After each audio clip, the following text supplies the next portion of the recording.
Remember the Sabbath day to keep it holy. Zachor et Yom HaShabbat lekodsho.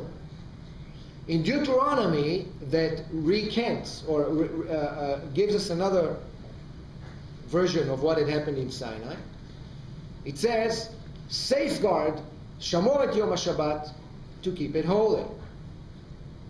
The rabbis now ask a very meaningful question. What was said in Sinai? Or better yet, remember what I just told you?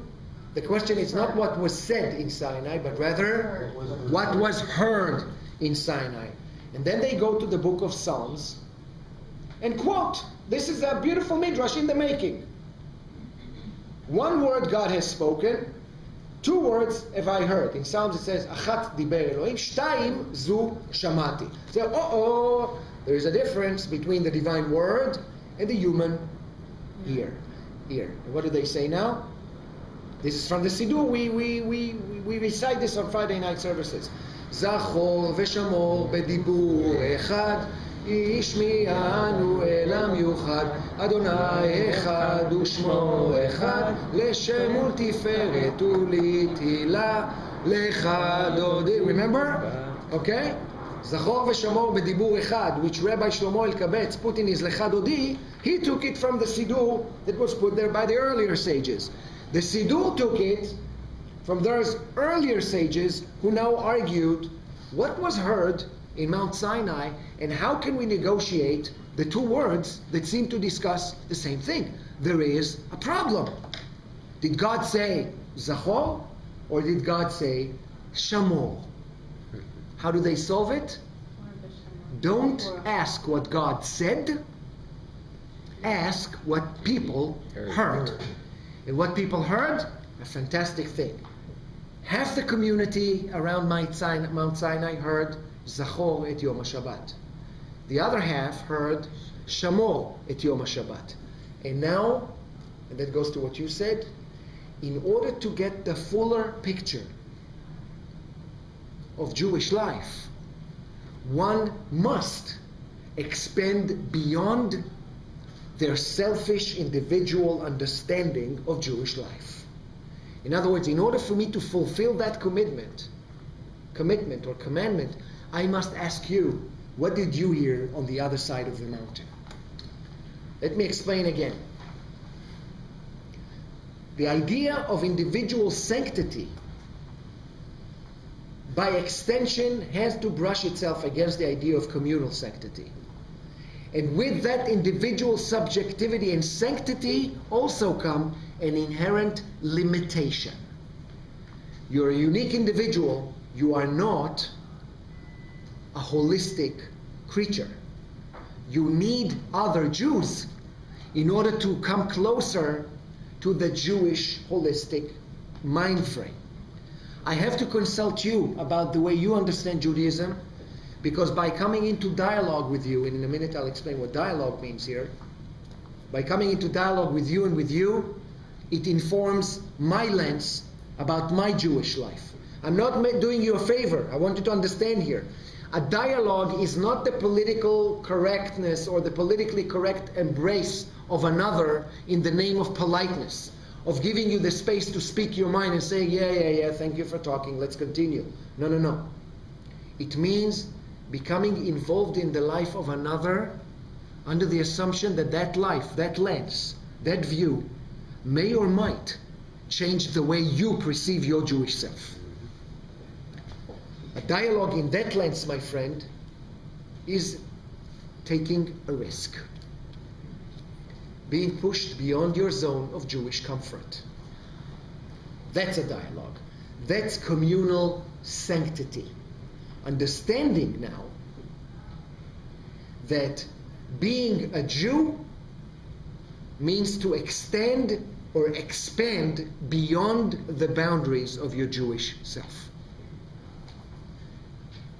It is a communal experience where one brings to bear their individual take on it and allows other individuals to come into dialogue with them and share their lens. What you see might change the way I see, and what I see might change the way you see. In other words, be careful you might learn something. And vice versa. It is a risk. That's why it's so scary. But that's what you would define a Jew as? I'm sorry? That's how you would define a Jew?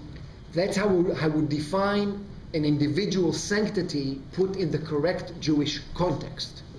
That's why I said individual sanctity cannot be understood. That's why Soloveitchik, when he talks, he said two types of Kedusha. If you remain only with individual sanctity, you haven't done anything. But that's a selfish act.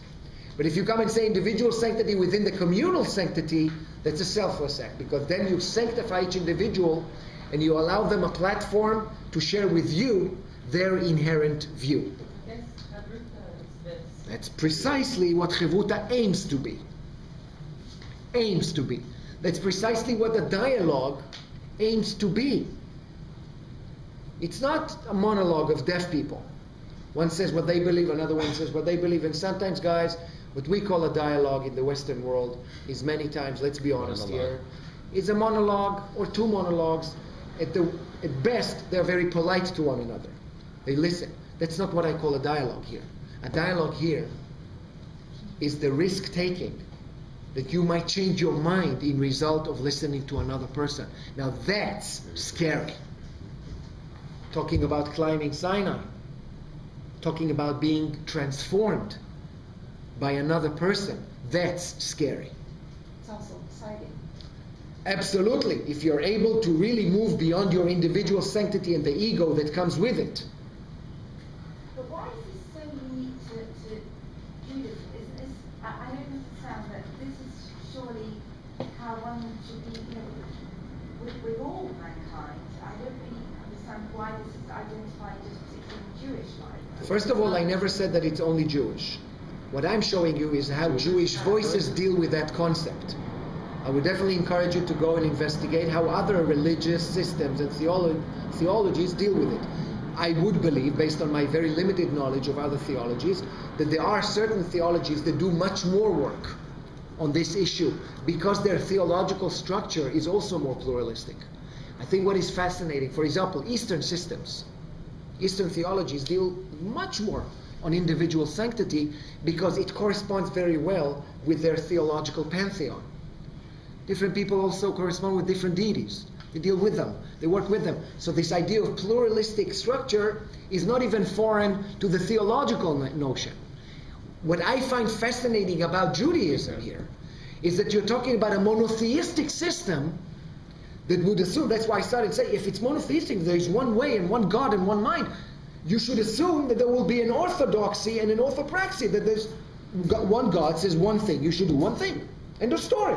This is what God wants from you. And I show you exactly the opposite.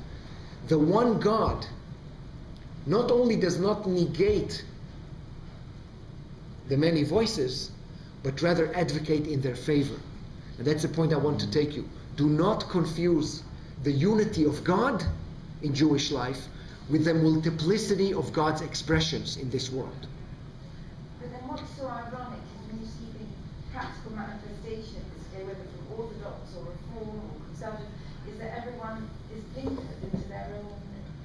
Seems that First of all, not everyone. Far from it. And again, guys, if you learned anything from these lectures, is I hope that you stop generalizing. Yeah. It's the easiest tendency. There isn't such a thing as Judaism. There isn't such a thing as Jewish Orthodox people. Just as there isn't such an entity as Jewish secular people or Reform people. I found people who are Reform or secular and are as narrow-minded and far more narrow-minded than some Orthodox and ultra-Orthodox people that I found that are eager for a meaningful dialogue and are willing to risk their own beliefs on the shrine of a meaningful intellectual debate with another Jew. So first of all, let us get rid of that necessity that we have or tendency that we have to put people in the same rubric. It doesn't work. It makes our lives very easy, but it's not real. There are those in every stream. I'll give you an example. Take Israel. Israel is a very, very Orthodox country. And when I say Orthodox country, I mean that many, not all, many of its religious people are very Orthodox in their beliefs, just as we have a very Orthodox secular movement in Israel. Mm-hmm. Incredibly Orthodox, ultra-Orthodox. They will have nothing to do with religion. Everything about religion is wrong. It's all muktzeh. I want nothing to do with it. This is my way. My dear, if you take it to the bottom line, this guy is as ultra-Orthodox as this ultra-Orthodox. So what are we talking about? Let's be honest. People feel much more comfortable putting themselves in a place and saying, I'm right, and by definition, by being right, you're wrong. But I'm trying to show you that once you investigate, and that's, I think, by the way, I'll say it here, this is what I think is so beautiful also about Alma, and other Batei Midrashot who do such work. They come and reflect to you. First of all, they try to reflect to you a Jewish way of thinking that is very different than what so many Jews believe is what Judaism is.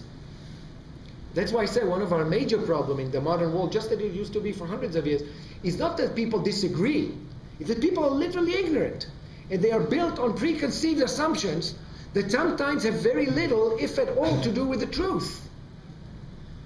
You know how many people I find in years who are shocked to believe that there is such a concept as pluralism in rabbinic Judaism?